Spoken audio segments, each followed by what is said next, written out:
you a quick video on how I made this super cute card. Very easy.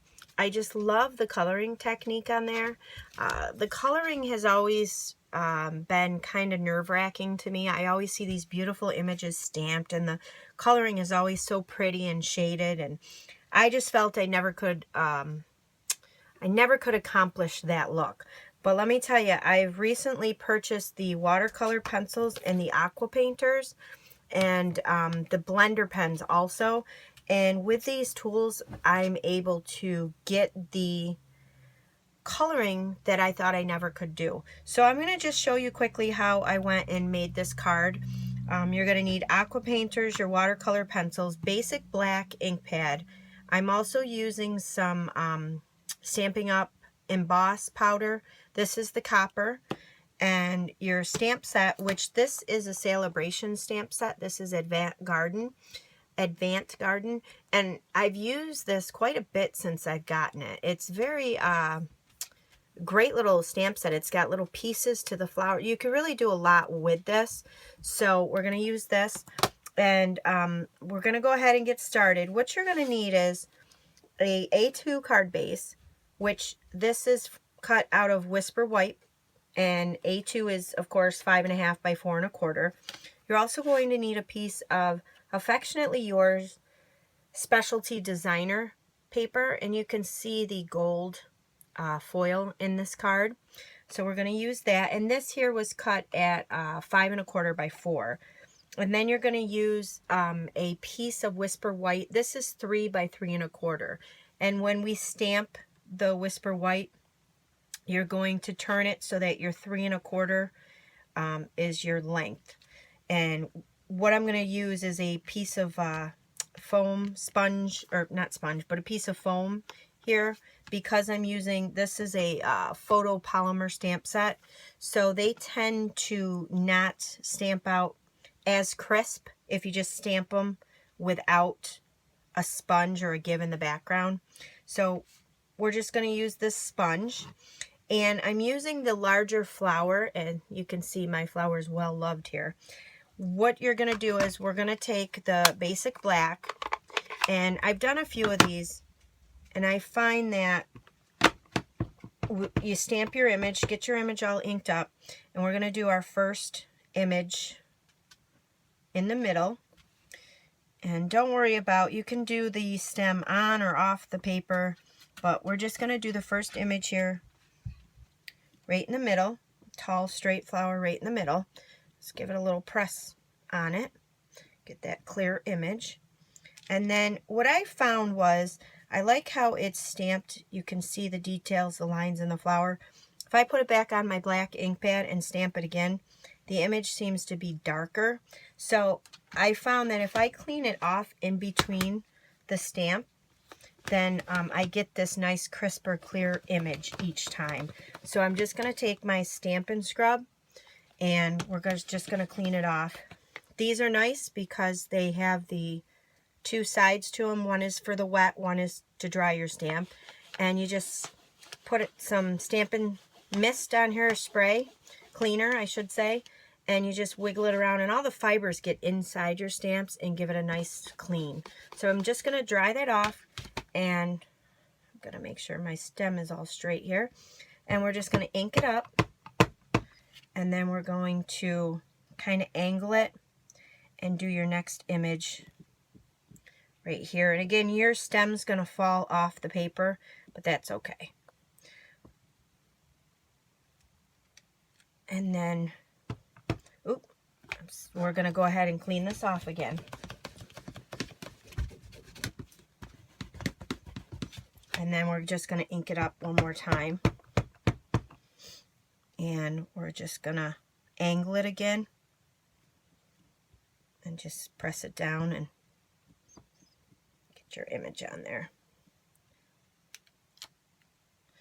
So, and they do stamp dark, so your first image always seems so much clearer than your other three, but it's going to look so pretty once it is colored up. So this ink is going to take a little bit of time to dry, so you can either let it air dry or you can take your heating tool and dry it that way.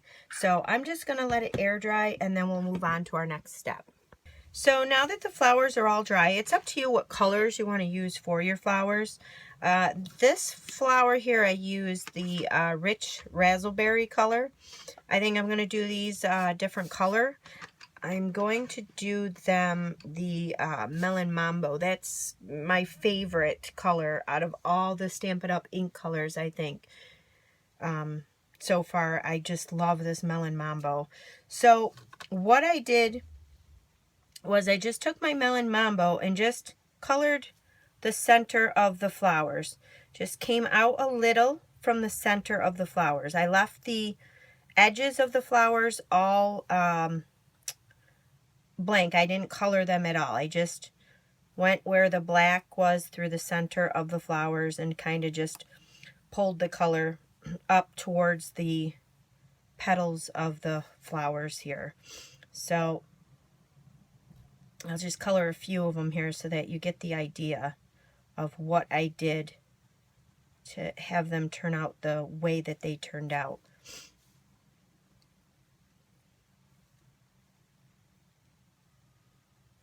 And you can do this any way you want. If you want to make them all dark, make them all dark. But this is how I colored them. I just, like I said, I went in the center and kind of pulled the color out. So you can see the tips of my flowers are all white. So then what I'll do is I'll use my Aqua Painter. These, there you get two of them. And one is a thicker brush, one's a thinner brush. And you just unscrew them like this when they come. And this holds the water. You put your water in here, screw them back on, and then you take your top off, and then you'll see the little brush part there. This is the thinner brush, and depending on how much water you want, you just squeeze. The other thing you're going to need is, when you're changing colors, is you're going to need a paper towel or a wipe, something to wipe this off with in between the colors. And then I just pull the color from the center upwards towards the tip of the flowers. So it's such an easy process to do.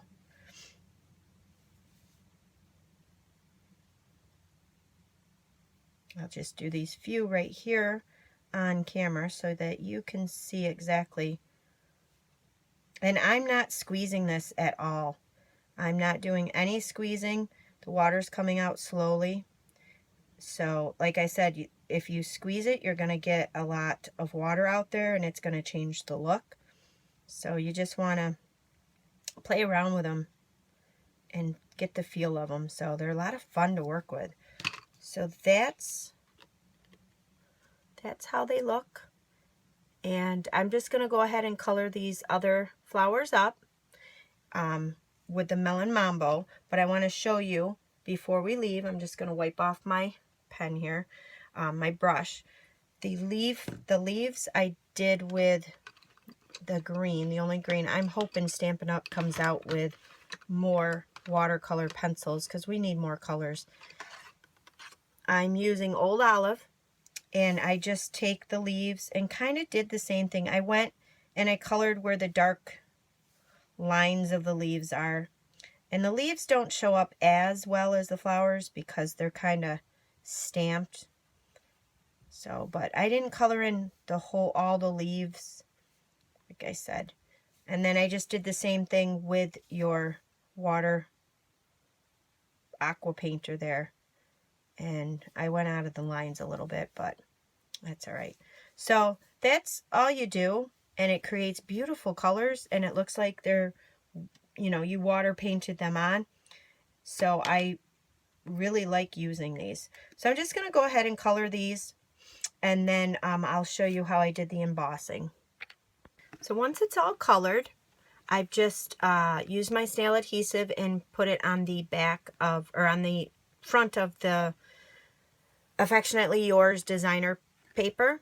So what we're going to do is we're going to stamp our sentiment right down there on the bottom. And you're going to need your Versamark. So I have my embossing buddy, and I always like to use this when I'm embossing. It takes away the static. And so you just rub the area where you're going to place your stamp. And then you take your Versamark. My Versamark's been well used, you can tell. And we're going to use the sentiment, "Thanks for Being You." And I'm just going to ink that up.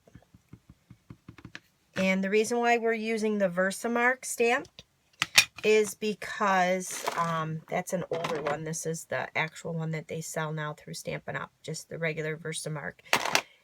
It stays wet longer, and it holds the moisture so that you can get your emboss powder on there.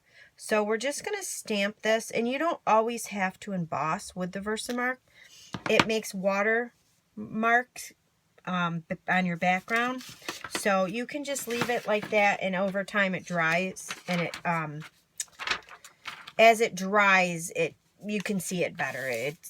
The image comes clearer. So I'm just going to take a piece of scrap paper, and I'm going to take my emboss powder. I've got the copper, and I thought that went well with the foil background. I'm just going to pour it over my image there, and then just kind of tap it off, and sometimes I flick it, just depending on how much is there. So it's going to look like this. And I'm going to use my heating tool I just recently purchased through Stampin' Up. I had an old one. I love this. It's got two settings. It's got setting 1 and setting 2. Setting 1 you would use if you're drying your inks. If you have something on your paper and you want it to dry, and like the black archival ink pad. Number 2 is your emboss setting. So once it's all embossed, you'll see it's very pretty. It's raised up, and the copper matches the background, the copper background on your paper. So then we're just going to go ahead and take your snail adhesive, put a couple of strips on the back, and we're just going to place it on your A2 card. Kind of center it, and that's it.